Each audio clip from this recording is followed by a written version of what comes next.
While I'm usually doing analysis in the office behind a computer screen, sometimes I get to leave the office and come out on the field like today.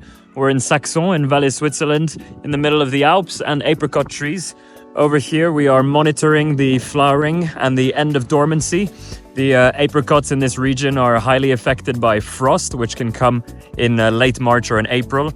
And so we're trying to help the growers here delay flowering so they can get through the period of frost.